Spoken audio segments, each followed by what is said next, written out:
Gary in here today because me and Gary over the years have done some quite extraordinary things, only in our own imagination. Yeah. For instance,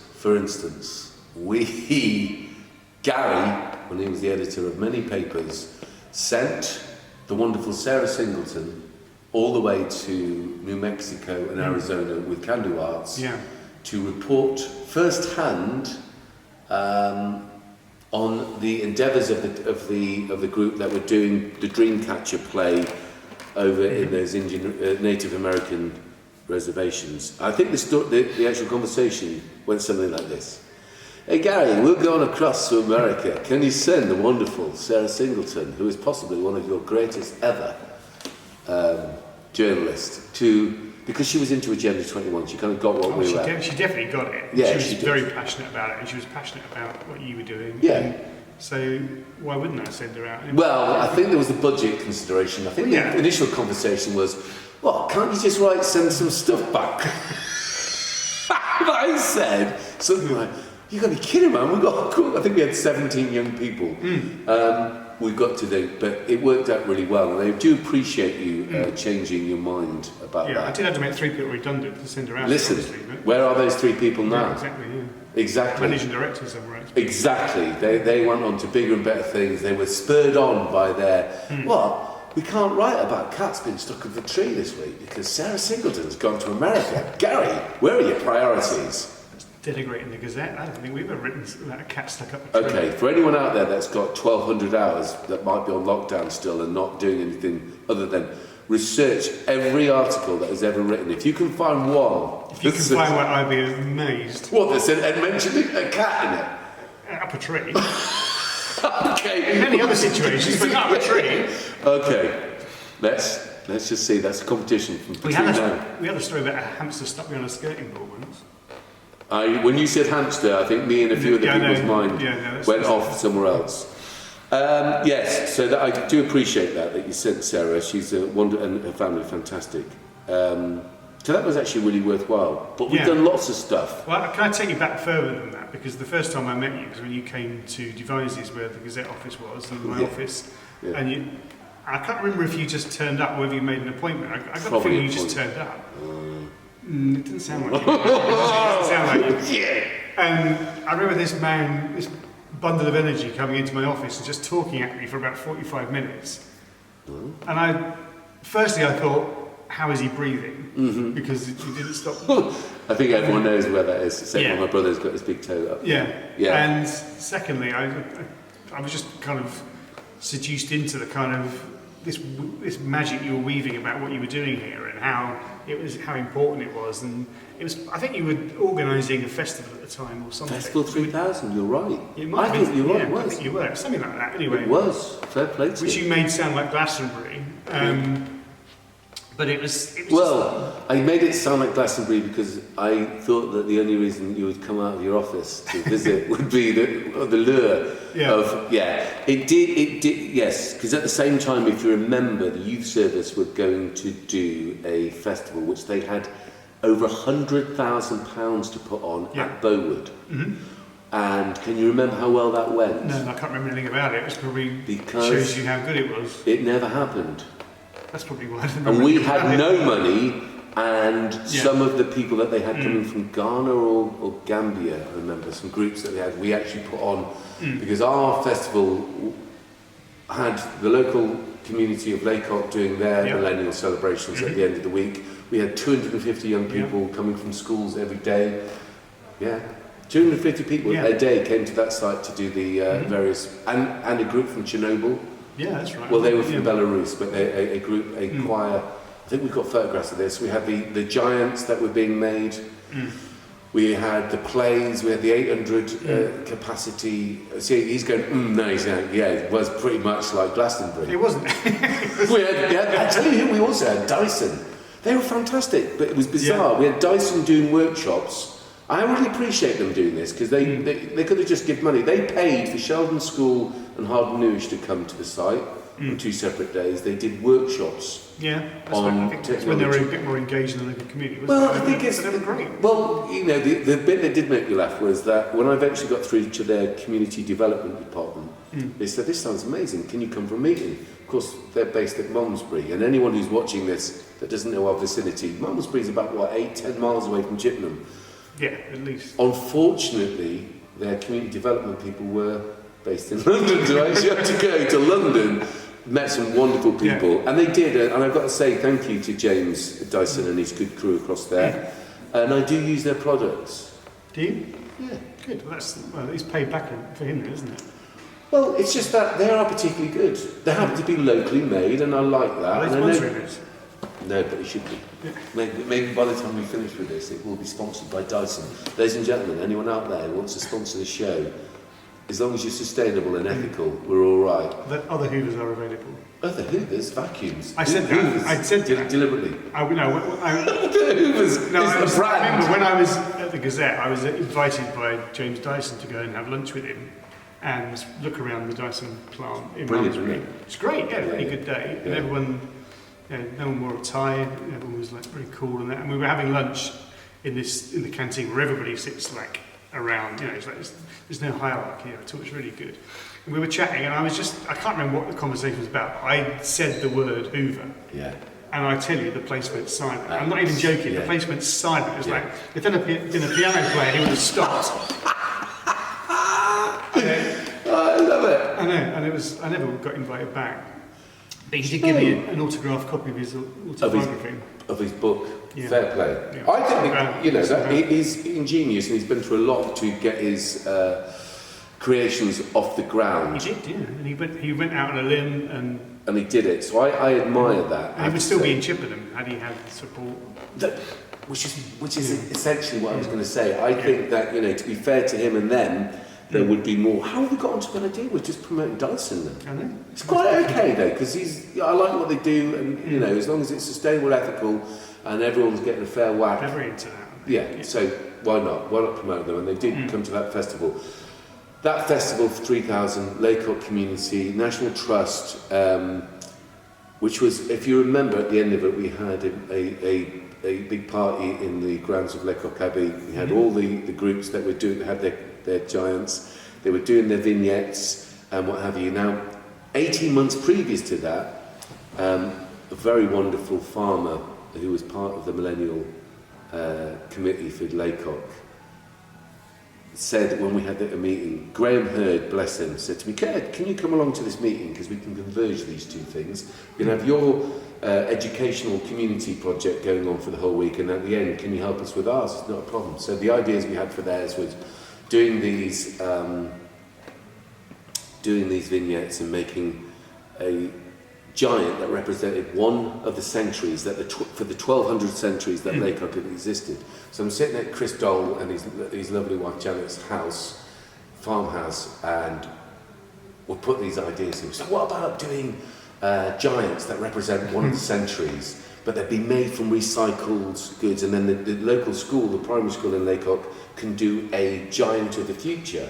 Yeah. So whatever their concept is, but you could have a giant that represented Fox Talbot, etc., etc. Yeah. So they're like fantastic. So Crystal says, well, who's going to make this? And who's going to make these giants? So, well, we'll just do plans, and it'll be the community groups like the Scouts or whatever. He goes, oh yeah. So what about these vignettes then? What about these vignettes? Who's going to write them? Well, again, the community groups. So they're quite sceptical of me.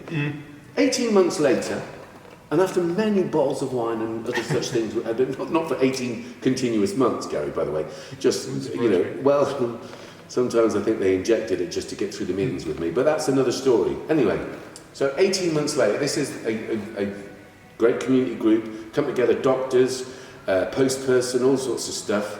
And this is the guy that said, who's making the vignettes and who's. We're about to go on stage. Sorry, I wasn't even going to go on stage. It was then he was emceeing it, and he turned to me. He said, "Right," he said, "I've got a character for the first part of it." I said, "Pardon?" He said, "I've got a character for the first part of it, and then you've got a costume. He's going to be a yokel, and for the second half, I'm going to be a squire." I said, "Sorry, Chris, what are you talking about?" He goes, "Oh," he said, "Well, when we're introducing stuff," I went, "Oh yeah." He said, "I'm going to turn you to a double act." Yeah. This is a guy 18 months previously who wanted a full script and bloody DNA and blood samples of everyone. Now, I know he is inferring that was the large one in this. Didn't say a word. You didn't have to. Everyone can see my face, thank you. Unless it's on Spotify, and they can probably work out the weight of my face by my tones. Anyway, this is 2 minutes before we went on stage. Now, I know that there was at least 800 people that saw it. They probably thought that maybe we'd rehearsed what had happened. But I just want to say, I was standing there in complete awe of Chris, who's, let's face it, by day, a farmer, working very hard, had come up with these 2 characters, and he just spontaneously did his characters, and I just had to roll with it. And we had. That's great. It brings out that no one else probably would have done that to him ever. Well, the fact that he given him the license to go and do it. Yeah, and did it. But I thought lovely that all of a sudden you didn't have to inform me about that, which was great. Can you remember, as part of that festival, we did our celebrity football match? Yes, I can. Mickey Hazard. Mickey Hazard and Paul Price. If you're listening, what a brilliant thing. I must confess, I don't remember Paul Price being there, but I remember Mickey Hazard because he just ran the show. I mean, of course he did. You don't remember Paul Price being there. He was our stalwart because he played for Tottenham in the cup finals as well. It's only Mickey Hazard. Of course, Mickey Hazard. Look at the team Mickey Hazard was involved in. Yeah, how he ever got a game. Now he's good enough to have a game in most teams. He was brilliant. Fantastic. I don't know how old he must have been at the time. Must be late 40s. What, when we did that thing? Yeah. Oh yeah, easy. He was skipping around. Wasn't he? 20. Fantastic. Yeah. Yeah. That sort of thing in your head when you get to play with some of your heroes. Now, obviously, Paul Price, as you say, just because he was in the Spurs team was good enough for me. But Mickey Hazard laid on a ball for me, right? Now, for you or anyone else, that ball was like, it's like, oh God, Mickey Hazard, Spurs legend, has laid on a ball for me. And now I'm going to hit it nowhere near the goal. I think I hit a passing ice cream van and the ball's still travelling, although it's got hundreds and thousands on top.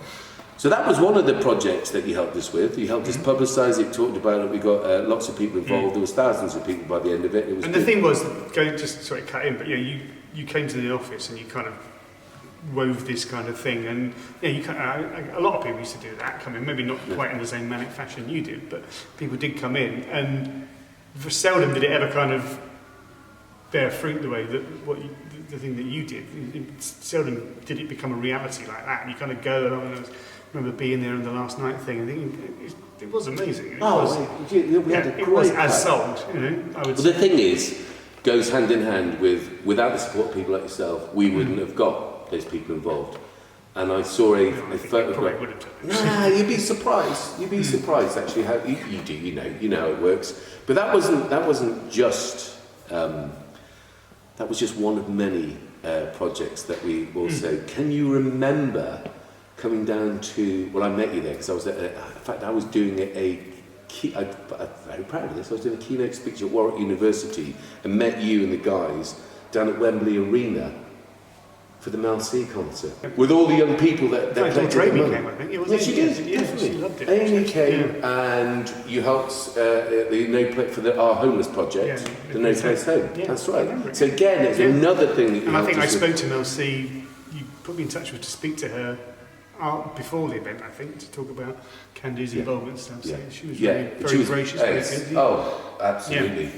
And bless her, she's been up to Chippenham a few times and recorded songs with our studio and stuff. So that was an offshoot of one. Let me think of something else now. Now I'm going to get around to Bash Street because, well, it's there. I love it, mate. It's one of my favourite things.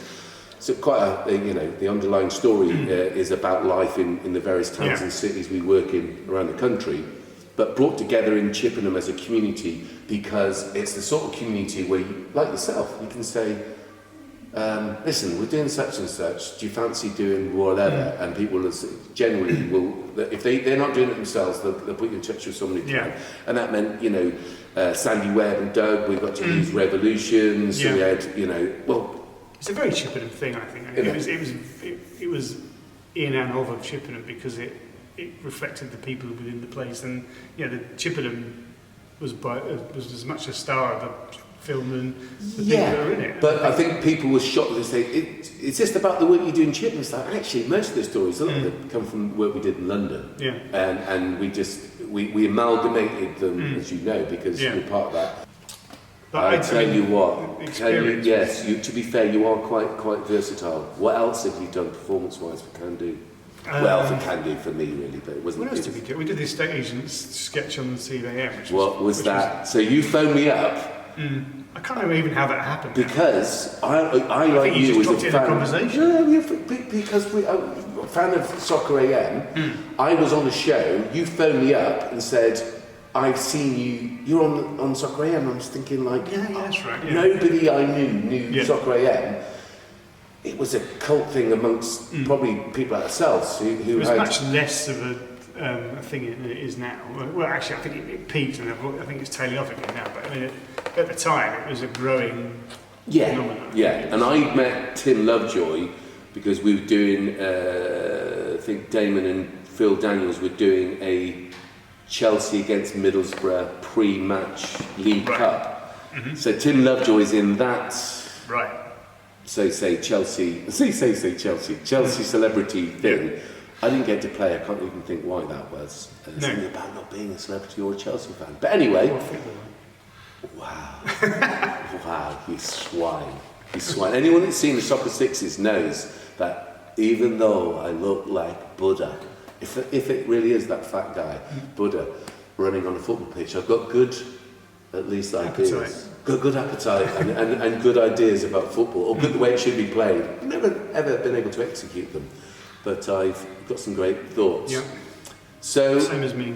I saw Tim Lovejoy and said, "Mate, that I love Soccer AM." I said, "Really?" He was shocked because obviously I was hanging out with Damon and Phil, and he's like, "Really? Oh, do you want to visit the things?" Absolutely, mate. And of course, he got to know me. Then I started writing stuff for the show, which was a pleasure. Anyhow, I did one of the sketches, and I got a phone call from you. You were literally the only person I knew that ever watched the show, and I went, "Oh yeah, no problem, man. I've got these other things. Do you want to come down to the show?" And you were like, "Yeah, brilliant. Come to the show. In fact," because I'd written the end of the show sketch.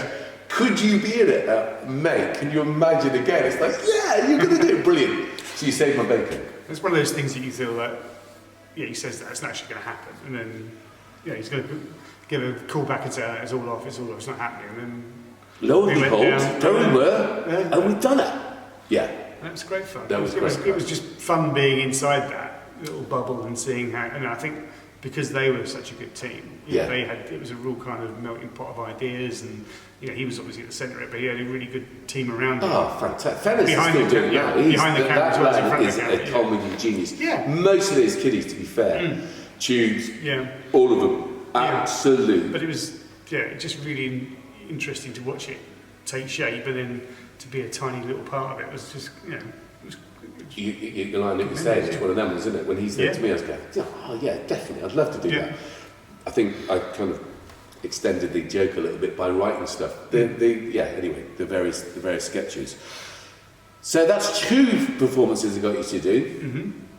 Not bad, is it? And a celebrity football match. I know, yeah. Well, we both. Yeah, and then we did there was the other football match at Kandu for. We did it at Soccer AM against the Soccer AM. Yeah. That's right. The badges. Yeah, which actually was the last time I played football. I haven't played since. Because it was so terrible. And that's right. I retired myself. Yeah, we had Chris Bart Williams was our manager. Yeah. Because a couple of years before we'd had him when he was the captain at Nottingham Forest. Yeah.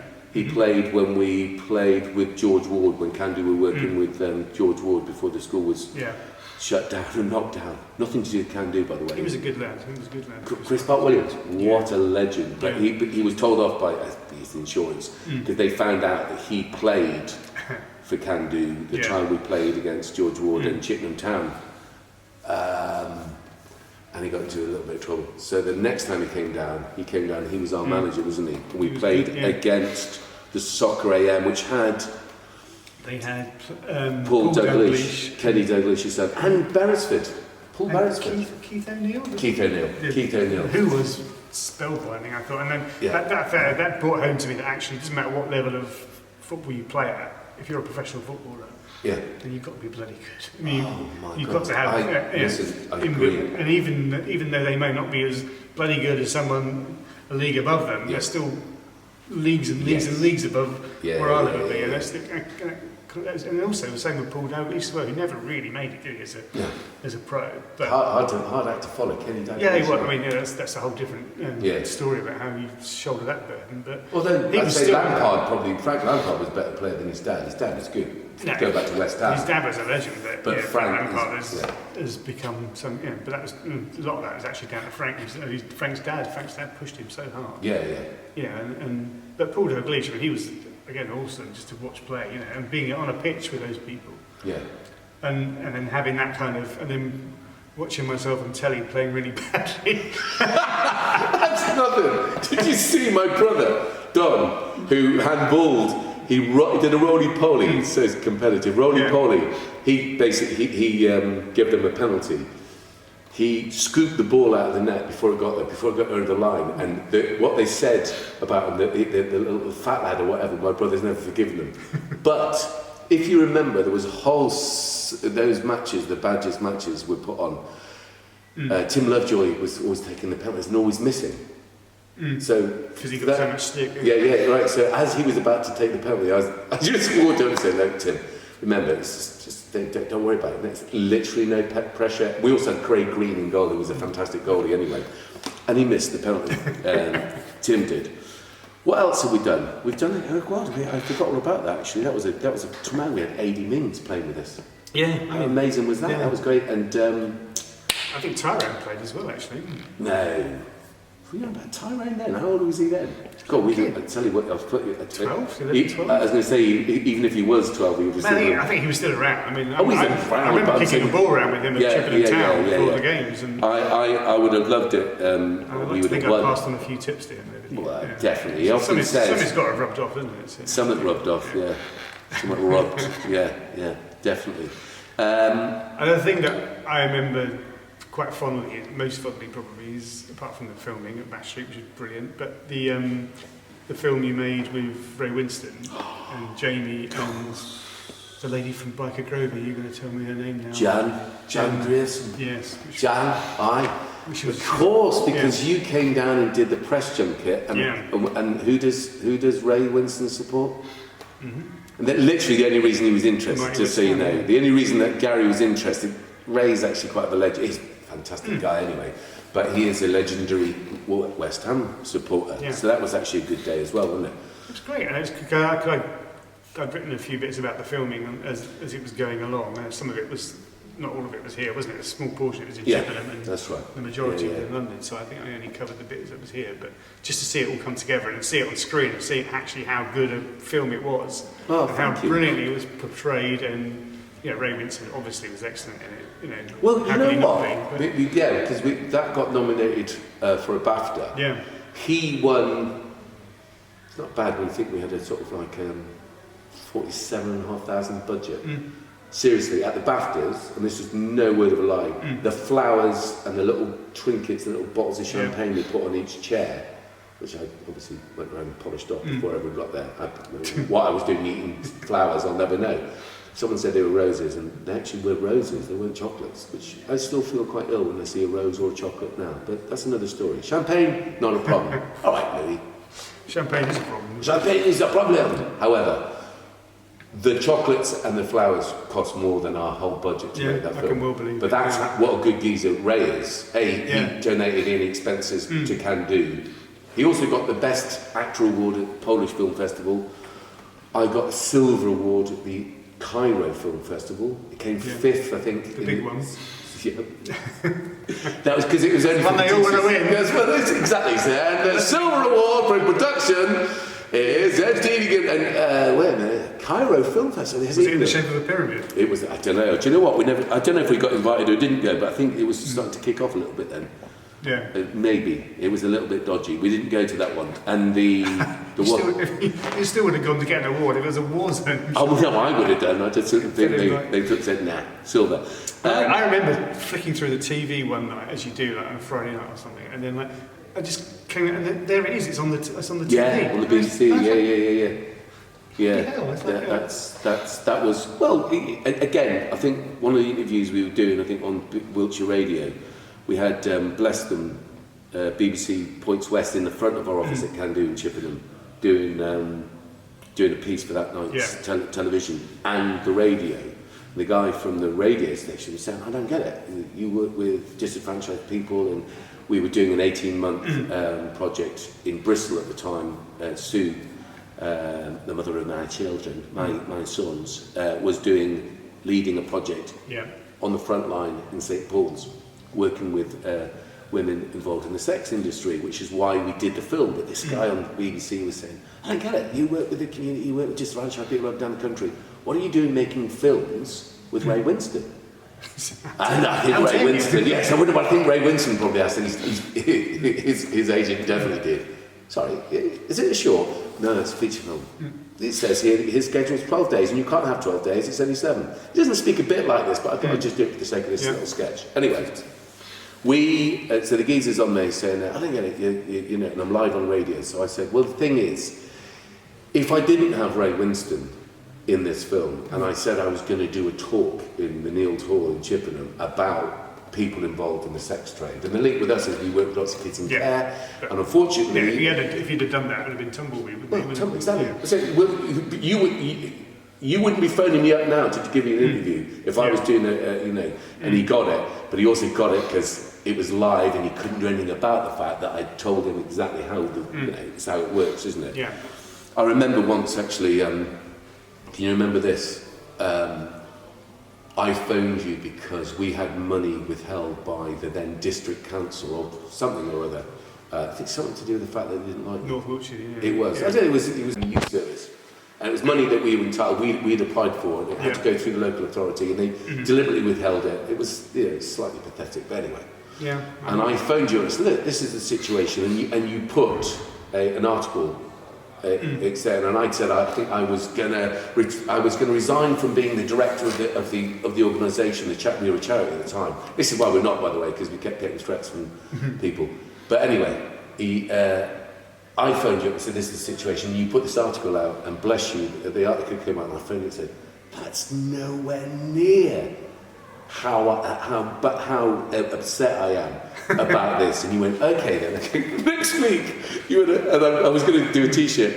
There was a photograph with me, now you've taken the photograph from me being in Arizona with Dave Clark. I always remember this. He was the chief medicine man from the Navajo Nation. So when you see the full photograph, I'm standing there and I'm really proud. It's like I'm next to this medicine man like this. You look really upset. No, I was really happy. And in your article it just says, angry Ed Deegan. I was like, wow, he's angry. If he's angry, I'd hate to see when he's happy then. Barely suppressed fury, that's what I was going for. You were going for, look, he doesn't look angry in this photograph, but by God. So I'm going to get t-shirts made, angry Ed Deegan. The thing is, I wouldn't have written that story. If you'd rung me and said, look, I'm really upset, they've messed me around with the money and stuff, I wouldn't have written anything if the council had come back to me and said, actually, it's got to be a balanced story. Oh, no, absolutely. If they weren't able to, because they weren't able to answer the questions properly, and because actually they tried to avoid answering any questions on it, I wrote a story. But that's because it's obviously entirely justified. That's the point I'm trying to make. Yes. Is that, I wouldn't write a story just because someone I know rings me and said, no. I mean, it sounded like that. Gary, do me a favour. It wasn't. Yeah. What it was is... It was a genuine grievance you had, and actually, you as a group have been treated really badly in that way that, these people are fools, they don't really know what they're doing, and they're not part of the club. And, well, that was it. And bizarrely, that money was being withheld. It was for the money for the very thing that you were talking about, the Festival 3000, which we'd obviously delivered. Yeah. So that kind of freaked them out. It's like, wow, you delivered. We had £100,000 and couldn't actually renege on it. And that's happened a couple of times where. Lisa Lewis, when she was chief executive of Doorway. Bless Lisa. They messed her around. Wiltshire. She's one of our trustees. She's great. Yeah, she's superb. She's a force of nature there. She is fantastic. Yeah, but they messed them around as well. And same thing, she rang me furious, and so we looked into it. I didn't write the story, someone else did, but and it turned out that she was absolutely right. And because we ran the story, she got into a lot of trouble with them for coming to the press, but she also got the money she wanted. So. This is what I don't think people understand. She was prepared to do that. She was prepared to take that back from them. But we have to. I'm the same way inclined. Yeah, and it's like, well, why are you making me behave like this? That's the issue. She's dealing with homeless people. We deal with homeless people and all the rest of the people that up and down the country we work with. The last thing you want to be doing is worrying about some local councillor, some local council employee on a salary with a pension, etc., etc. Not understanding that we're not core funded. We're not getting salaries and things. We're fighting the fire that has been created by the lack of real value in our society, ladies and gentlemen. And those people eat that. And it wasn't councillors, it was officers. So I was just of course, no. I'm saying sometimes it's councillors, sometimes it's officers, but what happens is, literally, that's why we stopped being a charity. We used to be a charity, and then one of our trustees, who shall remain nameless, you remember Gordon? Yes. Yeah, getting phone calls and saying, well, he loves you, doesn't he? He's doing brilliantly. We're actually creating a poetry book of his. I guess, some of the stuff that we're dealing with, mental health and everything else, and some of the violence that we have to deal with from time to time, and that's just me in the kitchen, has been exacerbated. The toll of the last 10 months is yet to be reckoned. I think that people who, not just the people who have been locked down and indoors, but the people who've been working on the front line, who have put everything on the line for people, and relentless. I mean, I was talking to someone the other day who is a nurse at Westbury doing the vaccinations, and she was talking about how every year they get 9,000 flu jabs in, and they get 4 weeks to do it, and they organise 4 big clinics, and it's a real nightmare, but it's 4 weeks of the year, and 9,000 people get vaccinated. She said, but this is like day after day after day after day, and it's relentless, and this is just this is essentially is the light. These are the good bits. That's exactly what I'm saying. But talk to her about what it was like everything before. 6 months earlier when there were the COVID patients were coming out of the woodwork. And she was saying how they traced the path of the pandemic through the relaxations of lockdown and then back to school and then meeting at Christmas, eat out to help out, all those things were like, just a big tick on the calendar. Yep, that was that. There goes the spike up again. And that was that. There goes the spike up again. And that's just one practice in Westbury. But you trace that across hospitals, charities working with mental health, charities working with isolation and loneliness. Something I've come to understand a bit better through working with the Community Foundation and writing about these groups. Well, and it's been really, really instrumental. And I think I salute everybody that's worked so hard and dedicated so much of their life and their energy and sacrificed so much of the rest of their life to making things better for people and getting people through it. And I think something like this festival is exactly what people need. They need to be able to have something to come out and breathe a sigh of relief and just think about where they've come from and think about, and also you talk about the reset, think about where they're going to next. Yes, that's the other thing. Because let's face it, who through this pandemic can we look to and say, wow, without them? I mean, and I'm also talking I really want to make this quite clear, because when I used to do those articles many years ago with you, for the paper, one of the things I did every now and again was to thank literally everyone, because there's only so many times I could make 650 words without being paid. But the list that used to always include, and this is as true today, refuge, recycling, the sewage workers, all those people in the infrastructure whose jobs we would never want to do ourselves, and they never get lauded. Shop workers. My sister works at Sainsbury's over in Melksham, and I speak to shop workers all the time, and bless them. And my sons Ben and Louis works in Tesco. There's some great organisations, of course, supportive shops, whatever. But some of the abuse and some of the it's quite honestly, I get it really. I have a friend who works in Waitrose in London, who's a fellow member of the West Ham Supporters Board. Actually, I just chip that in, and she talks about the abuse, not as a West Ham fan she gets, but obviously there's a fair share of that. But to be serious for a second, they're shop workers. It's almost become they're forgotten. That they're there, they're almost invisible, and yet people dish out dogs abuse to them for being asked to be considerate to other people. I saw at Tesco the other day somebody have a hissy fit because they're only allowing one person per household into the shop. Yeah. And this guy virtually held his car keys at his wife and stormed off. And the poor girl, who was probably 17, on the door, telling him that he can't come in. You think that's probably multiplied 100 times. Oh, without a doubt. Without a doubt. I remember seeing my sister, bless her, at socially distanced in John Coles Park. And of course, you can't reassure someone either when you have to be socially distanced. She's just in tears, and it's like, I'm not being ridiculous, but some of the dark aspects of my work. When you suddenly get your sister coming and she's like, I literally thought someone we know had died, presumably of COVID. And as the story unfolded, I just kind of looked and thought, okay, she's completely stressed beyond. Because she's just trying to do her job. And people are calling them all this, that, and the other. What are you doing now, then? So I was, as we haven't mentioned, editor of the local newspaper, and then I was redundant. I made myself redundant because I got fed up of making other people redundant 3 years ago. So I went freelance. So now I work for Wiltshire Community Foundation, doing the laughingly cool storytelling, and I'm also doing the same now for Dorset Community Foundation, and I'm working for various other people doing bits of PR. I write for Wiltshire Life, which is good fun. Because essentially the bit I like most I've always liked about my job is just chatting to people and the power that turning up at someone's doorstep with a notepad and that gives you, because people just start talking to you because they feel that they ought to, except for the people that chase you. But I mean, mostly it's a real privilege to be able to go and chat to people. Like I interviewed a lady the other day, this is great, a lady from Harnham near Salisbury the other day who's 106, who just got an MBE for in the New Year's Honours for fundraising for NSPCC. Fantastic. Still fundraising at 106, and we That's talked about. immense. And she was pretty lucid, not to say, probably more lucid than I was.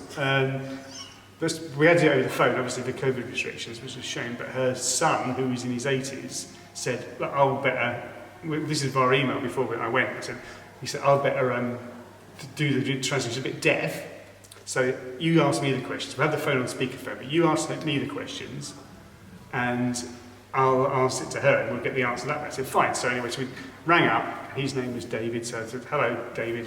He said, pardon? And he was deafer than she was. So we had this conversation where I was like I was hailing a ship at sea rather than actually carrying out an interview. I think people 3 houses down could hear me interviewing her, but that's by the by. But that's the privilege of talking to someone like that. We were talking about how her father was knighted in actually turned out to be 1926. We were chatting about how she went to the ceremony at Buckingham Palace because her mum was, I think, pregnant or something. She couldn't go. So we talked about it, and actually turned out that almost to the day, it was 100 years previously. Wow. And that made the hair stand on the back of my neck, that kind of thing. So doing that is a real privilege, just chatting to people like Your writing's lovely, and I think the work you're doing for Wiltshire Foundation, and let's face it, well, it is. It's and I obviously comment on it when I get hold of it on LinkedIn or what have you. But it's a strange one because without the Wiltshire Foundation, we're key workers. We're obviously having to readjust everything we do. We've got vulnerable young people coming to our building, and we're working through the pandemic.